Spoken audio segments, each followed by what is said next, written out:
Hello friends, ये है जावा इन हिंदी और ये है लेसन नंबर 79 और इसमें हम सीखेंगे मेथड सिंक्रोनाइजेशन।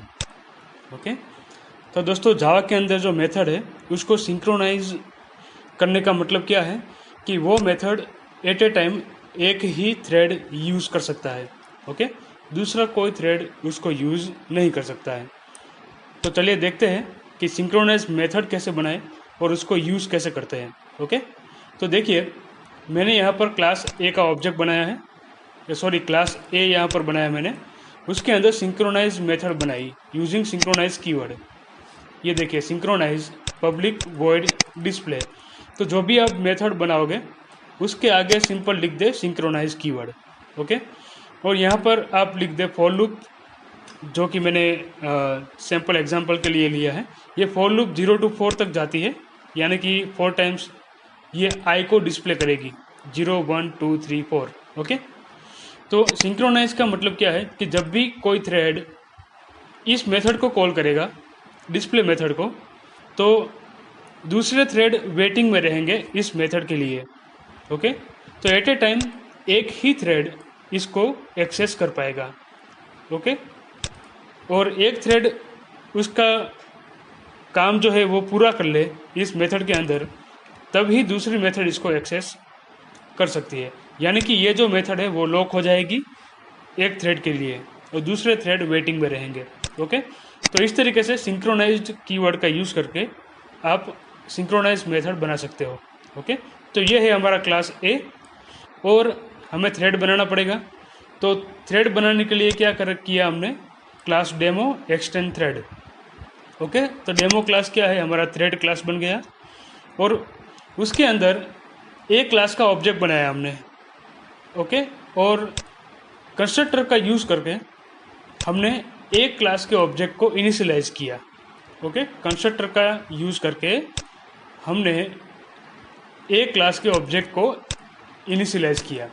तो जब भी आप डेमो क्लास का ऑब्जेक्ट बनाओगे तो उसके अंदर आपको एक क्लास का ऑब्जेक्ट पास करना होगा। ओके, और पब्लिक वॉइड रन मेथड जो कि थ्रेड की मेथड है, उसमें से हमने क्या किया, डिस्प्ले मेथड को कॉल किया ए डॉट डिस्प्ले। ओके, तो क्या होगा, जब भी थ्रेड बनेगा और थ्रेड स्टार्ट होगा तो public void run method call होगी। ओके, और डिस्प्ले मेथड कॉल होगी इसमें से। और ये डिस्प्ले मेथड कौन सी मेथड है, सिंक्रोनाइज मेथड, यानी कि एट ए टाइम एक ही थ्रेड डिस्प्ले मेथड को यूज़ कर पाएगा। ओके, तो इस तरीके से आप सिंक्रोनाइज मेथड बना सकते हो और उसको कॉल कर सकते हो फ्रॉम रन मेथड। ओके, तो यहाँ पर देखिए हमने एक क्लास बनाया सिन थ्रेड। ओके, उसके अंदर वॉइड मेन मेथड। तो हमें पहले क्या करना है, एक क्लास का ऑब्जेक्ट बनाना है, फिर थ्रेड का ऑब्जेक्ट बनाना है। तो थ्रेड ये डेमो D1 D2। ओके, तो D1 और D2 दो थ्रेड बन गए हमारे। और जब भी ये डेमो क्लास का ऑब्जेक्ट बनेगा तब उसके अंदर आप एक क्लास के ऑब्जेक्ट को पास कर दे इस तरीके से। ओके, तो क्या होगा, ये डेमो क्लास का कंस्ट्रक्टर कॉल होगा। ओके, कंस्ट्रक्टर कॉल कब होता है, जब ऑब्जेक्ट क्रिएट करते हो तब। ओके, तो ये देखिए ऑब्जेक्ट क्रिएट हो गया तो कंस्ट्रक्टर कॉल हुआ और कंस्ट्रक्टर के अंदर ए पास हुआ तो ए यहाँ पर आएगा और this dot A equal to A, और यहाँ से डिस्प्ले मेथड कॉल होगी।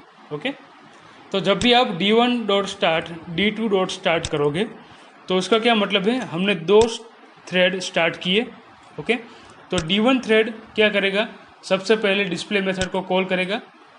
उसका काम पूरा हो जाने के बाद ही क्या होगा, D2 थ्रेड जो है वो डिस्प्ले मेथड को कॉल कर पाएगा। ओके, तो ये होता है थ्रेड्स मेथड सिंक्रोनाइजेशन। ओके, तो इस प्रोग्राम को रन करेंगे। मैंने सेव किया है सिन थ्रेड डॉट जावा से। ओके, तो यहाँ पर लिखना होगा आपको Java sync thread dot Java. Okay, then जावा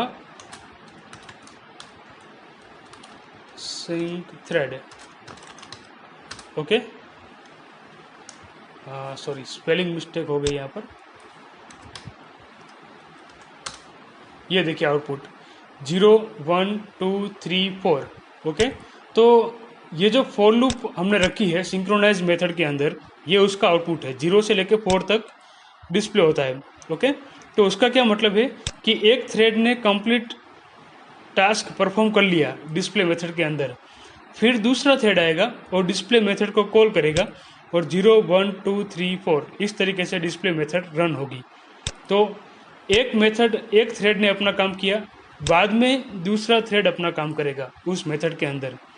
तो ये सिंक्रोनाइज मेथड बनाई हमने, इसलिए टास्क पूरा हो जाने के बाद ही ये मेथड दूसरे थ्रेड को मिलेगी।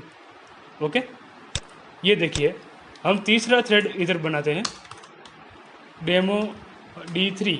ओके, और D3 को हम स्टार्ट करते हैं, D3 डॉट स्टार्ट। ठीक है, और ये प्रिंट ln लिखा है ना, इधर हम इस तरीके से प्रिंट सिर्फ लिखते हैं ताकि न्यू लाइन में आउटपुट ना आए। ओके, वापस से कंपाइल करेंगे और रन करेंगे प्रोग्राम को। ये कंपाइल हो गया और ये रन। ओके, ये देखिए 0 to 4 आउटपुट आया पहले, तो एक थ्रेड ने अपना काम किया, फिर 0 to 4 दूसरा थ्रेड आया, 0 to 4 तीसरा थ्रेड आया। ओके, तो इस तरीके से एक थ्रेड अपना काम करेगा, उसके बाद ही दूसरा थ्रेड आएगा। ठीक है, और इधर हम स्लीप मेथड भी रख सकते हैं। देखिए thread dot sleep. Okay, and 500 लिखते हैं इधर, यानी कि 1.5 सेकंड के लिए वेट करेगा। तो ये ट्राई कैच ब्लॉक में हमें रखना है, अगले लेसन में सिखाया था। ट्राई कैच एक्सेप्शन ई यहाँ पर हम रख देते हैं, और स्लीप मेथड जो है उसको कहाँ पर रखना है, यहाँ पर रखना है। ओके, तो अब क्या होगा, 0 to 4 डिस्प्ले होगा, पर कौन से इंटरवल में, 1.5 इंटरवल में, 1.5 सेकंड इंटरवल में। ये देखिए पहले कंपाइल करेंगे हम, फिर रन करेंगे। देखिए 0 1 2 3 4 आउटपुट आया, फिर दूसरा थ्रेड आया, फिर ये तीसरा थ्रेड उसका काम करेगा और एंड ऑफ द प्रोग्राम।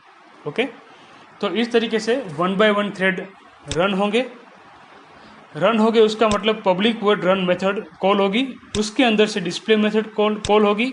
कौन से क्लास की, ए क्लास की डिस्प्ले मेथड। ओके, और वो कौन सी मेथड है, सिंक्रोनाइज मेथड।